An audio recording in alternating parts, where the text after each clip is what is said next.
So smashing things is pretty fun. Like, let's be clear. Of like course when it is. You find a really big bug.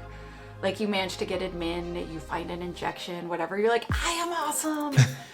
But when you find it the 100th time, you're like, oh, are we still making this mistake, guys? Yep. Right? And that is a secret about pen testers that people don't talk about, Ron. Is that pen testers, after around 5 years, some of them get a little depressed. Because it's like, I am finding injection for the 5,000th time, literally, and I just want to scream and cry. Who says tech can't be human?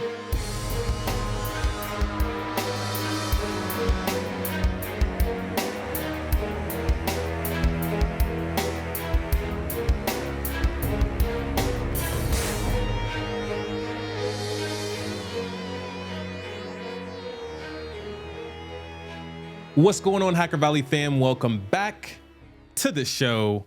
With me, I have a very, very, very special guest. I know I say special guest a lot, but this guest has been with the Hacker Valley family for way back. This guest was on episode 21 and episode 25, and we have over 300 episodes. I think we might actually be closer to the 500 mark. Most importantly, our special guest this episode is Tanya Janca. Tanya is head of education and community at SemGrep and also author of Alice and Bob Learn Application Security. Tanya has another book dropping pretty soon. I cannot wait to check it out and would encourage everybody to buy the first book and then also buy the second book. Tanya, welcome back to the podcast. Oh my gosh, Ron, thank you. It's so wonderful to see you. It is always good to see you. You have one of the biggest and brightest smiles in cybersecurity. I'm sure you told that a lot, right? Yeah, I smile a lot. I'm pretty happy. And I'm sure you have a lot of things to smile about because right before we hit record, you were telling me that your company, which is, what I primarily knew you for, was WeHackPurple, was acquired. And now you're over at SemGrep, leading education, building teams. So big congrats on that. How has that been for you so far? It has been really fun. So SemGrep has more money than WeHackPurple did, so I can do much bigger things. And the founders are really, really nice guys. Do you know what I mean? Like, yes, they're Silicon Valley guys that own a giant, very valuable company, but they're also just like, what does the community think? How can we do something nice for them? And we really connected on that. And so when I was like, I want to make all my content free and give it away for free, and I want to, help make new AppSec engineers, and I know that's a really long play, they're like, we are so in for that. Education is the most important thing. Like, no one knows how to use a stack analysis tool if they don't even understand why you want one, or how to run an AppSec program. You're never gonna, do you know what I mean? They're like, it's like the first step. It's so important. And I was like, oh, okay. I don't have to talk you into it. This is awesome. So yeah, it's been really great. That's amazing. SemGrep, I heard about years ago because of the open source, tools that they put out. So big shout outs to you for going to someone that has the same vision as you of building communities and up leveling the community, not just through paid products, but also through open source. I admittedly don't know too much about SemGrep besides the tool SemGrep that I've downloaded on GitHub. So what does SemGrep do, and what do you do? Having that head of education title. So we have a bunch of products now. So we have SemGrep OSS, which is the thing that you downloaded, where we have a lot of rules built by the community for the community. And then we have SemGrep AppSec platform, which basically has the same SemGrep engine behind it, but with rules written by security researchers. So the accuracy is a lot higher and faster tuned, if that makes sense. So, and it can kind of go across multiple files. So some vulnerabilities, you have to kind of hop across a whole bunch of files to see, oh, that's where they own me. Oh yes, I'm in trouble. So it does things like that. And then we have a secret scanner now. And then we also have we call it a supply chain tool because marketing, but really it's a software composition analysis tool that will just tell you, hey, you have these dependencies, they are questionable, but these three, the vulnerabilities reachable in your code, and we think you should run, not walk. and go update those. So that is what the company sells. And then what I do is, so my job's so weird, Ron. So basically they're like, what do you think we need? What do you want to do? And so we took the WeHackPurple Academy and we basically like copied everything and put the SemGrep logo on it instead. And now we have the SemGrep Academy, and I just get to keep making more and more free courses for it. So yes, you get added to our newsletter, but me and Amanda from WeHackPurple write that newsletter. And it's once a month and you can unsubscribe, but that's it.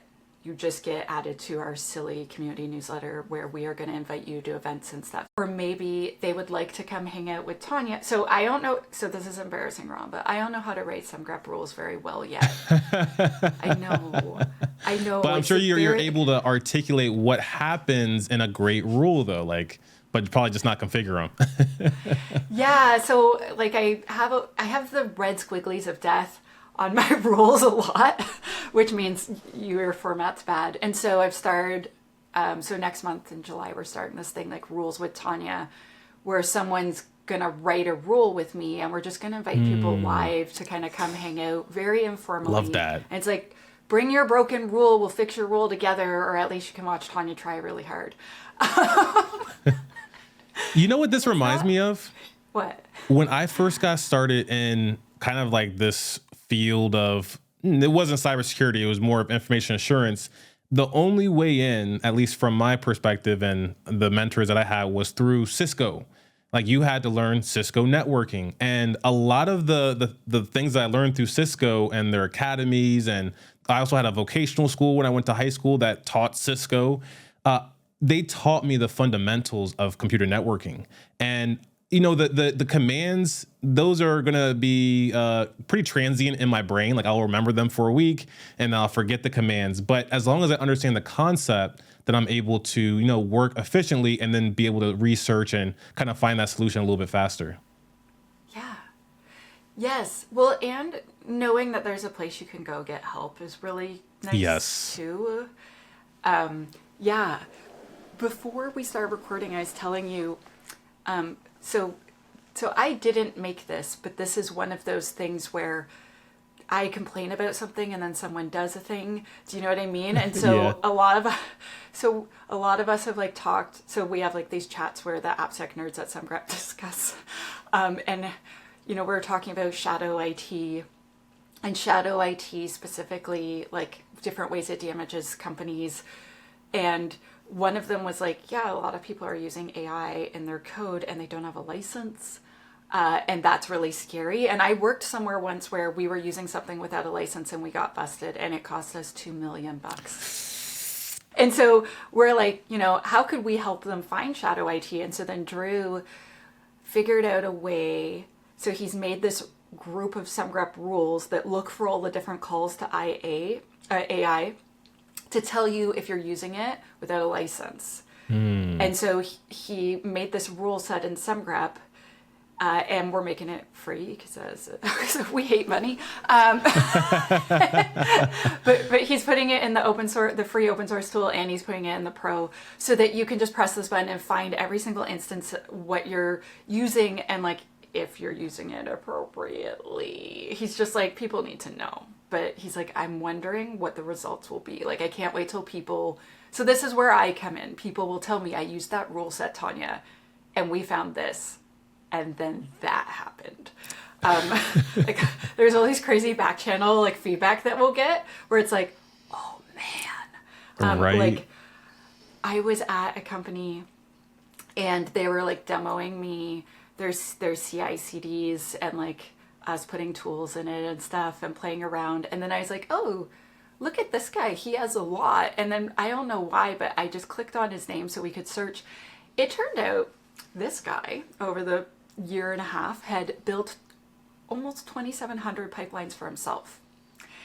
And then it turned out he was using thousands and thousands and thousands of dollars per week running his pipelines for fun for the company. And I guess I sort of found an embezzler by accident by clicking some buttons and asking some questions. I'm like, do you know how much this is costing you? And then, the customer is pretty happy with me. And so sometimes I just hang out with customers and just like play around. That was not a SemGrep customer. That was a different customer I had because I still do secure coding training on the side because people still really want it. And I don't hate money, but but sometimes you find this thing and you're like,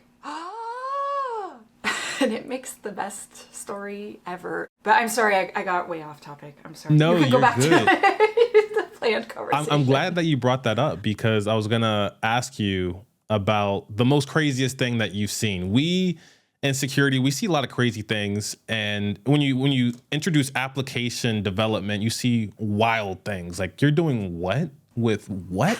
You can't do that. And then you see it and it's like, oh, I guess you can. What's been the craziest thing that you've seen so far? So, like, we had this major security breach and I was like really upset. And partway through I was like, ding, ding, ding, assume breach. You're supposed to assume breach, Tanya. And I'm like, we are breached. And I'm like, was this the first time? And so I went back over every holiday, Ron. And every long weekend, this person had been attacking us and we hadn't been noticing. And they just attacked unsuccessfully on every holiday and long weekend until they managed to hit us successfully on Christmas. And so that was the 5th, 6th, 7th attack. I need to jump in for a second and share some details about a special group that we've created for you, our listeners. We understand the importance of creativity in cybersecurity, and Hacker Valley has created a special Cyber Creators Mastermind. Each month, we meet and discuss how to break down technical concepts through stories, the intricacies and opportunities of using audio and video to highlight what's important in cybersecurity, and we share how you can use content to highlight the hard work that you put into your craft. You can check out the mastermind by visiting hackervalley.com/mastermind. We'd love to help unlock your creative potential and would love to see you there. When we first met, I could have swore, this was like 5 years ago now. When we first met, I think you might have been at Microsoft on the verge of doing WeHackPurple. Was Microsoft your entry into like AppSec or, what was it? No. So I was in the Canadian government for 13 and a half years.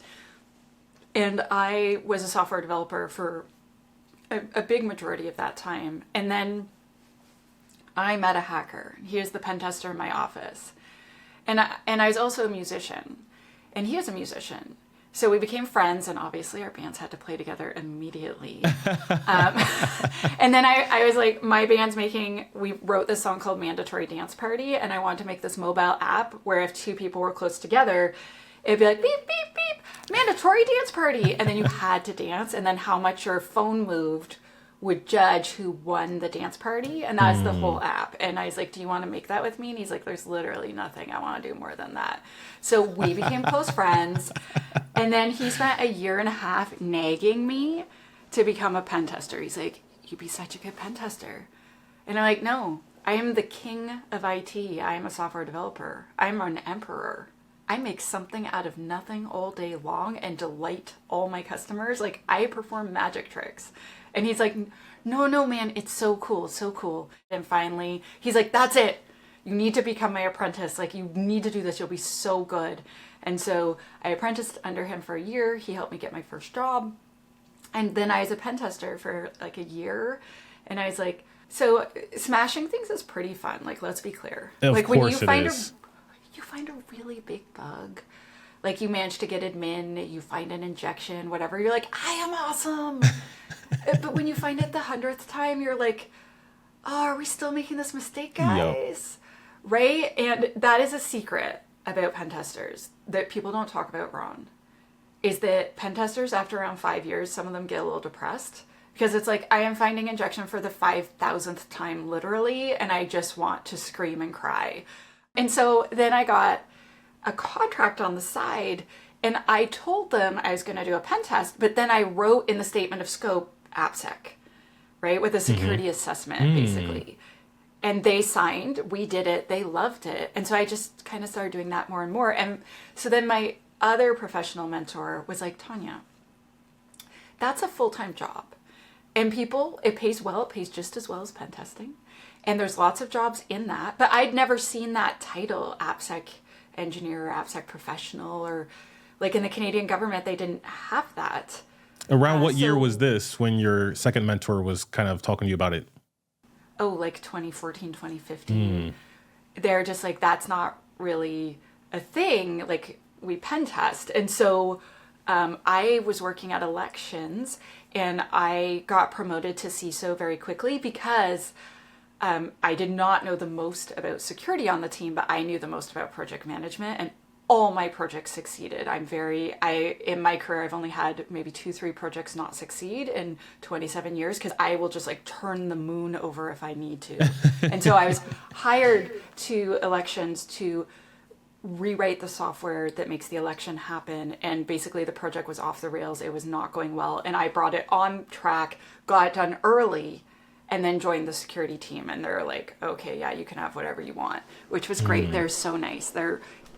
Working at elections was amazing. Like every single person comes today to work every day passionate about democracy and enabling voters, and like working at a place where everyone loves their mission so much feels very good. But so I was supposed to just be the CISO for a few months because I speak French and English, and managers are supposed to be bilingual, and like the previous guy was not, the previous guy before that, they just had anglophones for a long time, and I'm like, oh, je parle français, I speak French. So they're like, oh, she'll just do this, and then we'll bring in the real guy to run the election. And on day 3, they're like, you're running the election. He's like, oh, okay. And so we ran the election, and it was in 2015, and you might have noticed we weren't in the news for any security problems, which is hopefully you interpret that as things had gone very, very, very well. Then from there, I went on to the Canadian Revenue Agency and helped build them out. I wrote their web app security like policy and guidance, and then I went on and on and on to a bunch of different departments doing various things. Some things I can't talk about. I didn't always do as well as I would have liked to because the government, it just moves so slow, Ron, compared to how fast I would like to. Like, I want to do everything right now. And working at a startup, that personality trait goes very well. Working in the government, I was just like, it's like I'm frozen in ice. and I just, please help. It just felt like so much inertia. And so I was becoming very frustrated with the government. And I had started speaking at conferences because, so the Canadian dollar is very weak compared to the American dollar. For most of my life, it has been worth significantly less, if not just a little less, but usually a lot less. And our budget was $2,500 a year Canadian for training, but a SANS course was $7,000 American, and if I wanted the certification, it was another $1,500, and Canadian government agencies really want certifications, and I was just like, so that is around 10,000 Canadian dollars, and I was making around 100,000 Canadian dollars, but we pay tax. We pay tax in Canada, so I pay 53% income tax right now. And so 53%. Yeah, on everything above like a certain amount. That's a lot. So maybe still, it's only 50% total. Yeah, it's a lot. And so then I'm like, well, so if I'm only getting around 50 or 60 take home, so that's around 20% of my income for the year. And so one of my friends informed me, if you speak at a conference, you get in free. And I was like, shut up, really? Well, I can do that. I can, and this is going to sound so dumb. Like, I performed in front of thousands and thousands and thousands of people doing like music, and then I did comedy. I briefly did acting. I was like in like indie movies and stuff. But I was terrified to do public speaking because, Ron, the people I'm speaking in front of are freaking brilliant. People I was performing music in front of were drunk. They're the worst versions of themselves. They're only half paying attention. I could totally miss a note. No one knows. Everyone's schmammered. Everyone's in a good mood. They're talking over me. Oh, yeah. You could hear a pin drop when I speak. It's terrifying at first when I started doing public speaking. So once I realized I would not die And then eventually I started really liking it, and all my skills of all the performances for so long came through. And so I remember the first time I spoke outside of Canada, I spoke at the OWASP Global AppSec conference in Dublin in 2016. And I got off the stage and this guy comes up to me. He's like, how'd you like to come speak in Switzerland? And I was like, oh, I can't afford a plane ticket to Europe again this year. Like, this was my whole saving. This was my vacation for the year, right? Like, yeah. I can't afford that. And he's like, oh no, you're never going to pay for anything ever again.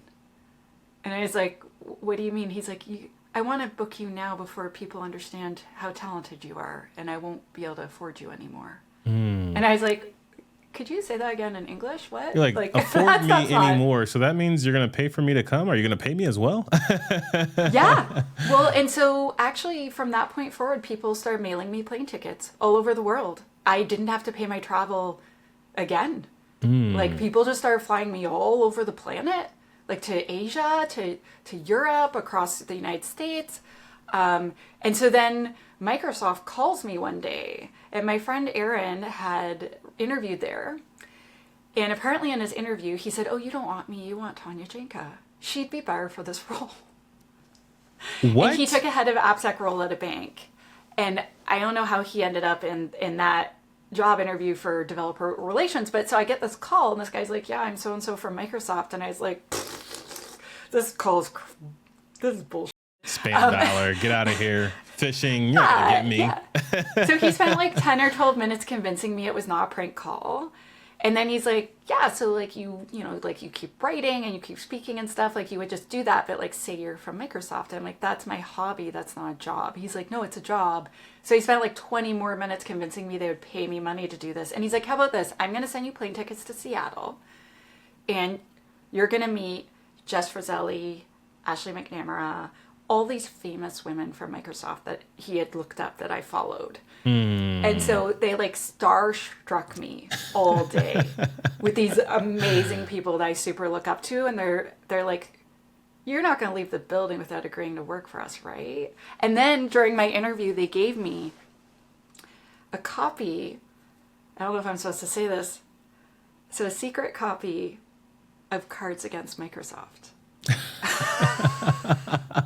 And I've played it, and it's so fun. And so employees made this into like the secret inside thing. And they're like, we gave you a gift, so you gotta come work here now. And so then I worked there for 2 years. And then that same friend, Aaron, convinced me to quit and start a company with him. And we started a company called Security Sidekick, which lasted 9 weeks. Because if you're gonna fail, you should fail fast. Right? And we figured out that maybe we're great friends, but maybe running a company together wasn't, because like I was like, I want the product to go this way. He's like, I want the product to go that way. And I was like, but I'm right. And he's like, but I'm right. And so we decided we would part ways, like where we still, get along, liked each other, stuff, and like still say nice things about each other. Yeah. And he went off and like built a company, and then I didn't know what to do. And Microsoft was like, I think you should come back here, which made me feel so loved. Yeah, when I started WeHackPurple, lots of them had me on their podcast to help me promote it. Lots of them sent me customers. Like, they were just beyond supportive. Like, they're like, just because you left doesn't mean we're not still buds. Yeah. And like, I do things with them. Like, people are like, why do you still speak at Microsoft things? I'm like, why would I not? You can break up and still be friends, right? Exactly. Especially at work. I mean, I feel like a lot of times we carry a lot of that emotion of what that job meant and what the team meant. And we think that the breakup means that we can't speak ever again, or that we have to like choose sides. But it's not even like that. I feel like security is so dynamic. People are so dynamic that you can figure out a way. Yeah. And so then basically people started writing me and they're like, I don't know what you should do, but could I hire you to come train my devs? And I was like, yeah, I like money. That sounds great. And people kept doing that. And then my friend Karen Worstall, who's wonderful, she's a CISO that we see speak lots of places. She is like, I would pay to read your blog. I'm like, oh, you don't have to, Karen. It's free. She's like, no, please listen, sweetie. She's like, I would love to buy you a latte to say thank you because I read your blog. I bet a lot of people would be happy to buy you a latte to read your blog. And I'm like, well, I don't want to make everything cost money. And she's like, what if just you gated a little bit? And, you know, you just gate one third of your stuff. And so I did that. And so I created a thing, and I'm like, it's $7 a month or $70 a year. And then you can just read all my blogs instead of most of them. And it turned out a lot of people really wanted to support me. And Ron, so I announced it on stage at RSA. And after question period, a man came up to me and he's like, watch this. And then he had my checkout, and then he bought for the whole year. And he's like, I'm number one. I didn't want to wait 1 minute. I wanted to be customer number one. And I paid my mortgage that month with $7. Yeah. And I was like, oh, wow, I feel the love. And so then people are like, what if you built a course? And so I built a course over a weekend with a friend who I'm now engaged to. And oh, so that's the partner. and then that sold hundreds of copies in the first month. And so then people were like, what if you like didn't do a crappy job and you like made like good courses? And I was like, oh, okay. And so then I opened WeHackPurple Academy, and then people were like, hey, can you still come train our devs? And like it just like kind of kept growing and growing and growing. And I had to decide, Ron, am I going to accept venture capital funding and get big? Or am I going to let someone buy us and have more work-life balance? And the person I got engaged to has little children who love me, and I love them. Aww. And I decided that family-related reasons, like I just wanted to watch them grow up more. And I can start another company when they're teenagers and they're like, you're so lame. But right now, they still want to hold my hand. And they're still like, can we play? I'm like, yeah, you bet we can. And so I'm just like taking like a 5 to 8 year timeout, and that's okay. Like I'm still doing lots of stuff, but like if I do venture capital and I grow WeHackPurple to be ginormous, like sand size, I feel I'm capable of doing such a thing with support like that. That is an amazing story. It reminds me of one of my favorite books, The Alchemist, and it's all about following your personal legend. And when you want something, when you feel as though you need it, when you need to figure something out, the universe, as long as you're open to it, the universe is going to conspire to help you and get you there. I can see that in your story. I love it. So many people helped with WeHackPurple. So many kind individuals and businesses. So like the denim group, Dan Cornell, he came up to me and he's like, I want to help. I want to advise you. I want to introduce you. I want to just give you I want this to succeed so bad, Tanya. And so the denim group became our first sponsor of my podcast. And he's like without asking, just kind of like, how much you need. That's how much it costs. and then after a certain point, we got more and more followers. He's like, I want you to try to get double. And if you can get it, you take that. And if you don't get it, then we'll just sponsor you. So I'm your backup sponsor now. Ooh, it's just like, oh my gosh, you're the best bud. And there were some people that were the opposite of that. But mostly I would say like 95% of people were just like, I love this. I want to support that. Like we started this diversity scholarship because I have, because diversity is important to me in our industry and fairness is important to me. And I do a lot of efforts in that area. But it started because there's this lady and she's like, I'm a Black woman that's disabled. How can I possibly afford to attend SANS? And just to be clear, I do not mean to be talking trash about SANS. They have incredibly high quality educational content that I wish I could afford. Right? Like like they're charging a high price because they can, because it's very high quality. So just to be clear, I don't mean to be saying something negative about them. And she's like, how could I attend that? And like a white male responded, they charge everyone the same price. And I responded, not everyone starts at the same starting line. Right? So she probably had to pay to put herself through school. She probably has student loans. She probably doesn't have like a family member that maybe she could borrow money from, or maybe she's supporting a family member. Maybe all these other things that are holding her back from that spot. Women are less likely to be approved for technical training than men. Like all these things, right? So So while she's being charged the same price, she's not starting at the same point as you are. And that's the problem. Yep. And how do we get her to start at the same point as you? So I was like, you know what? Screw it. How about this? I'm going to do a free ride through the whole AppSec program for 10 women of color who answer me.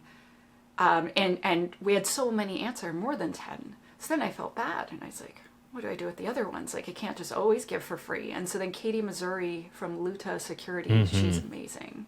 I am like president of the Katie fan club. Anyway, so she's like, how much would it cost to send 30 more? And where do I write my check? Whoa. And I was like, oh. And so then a man wrote me, how do I get in on this? I have $2,000.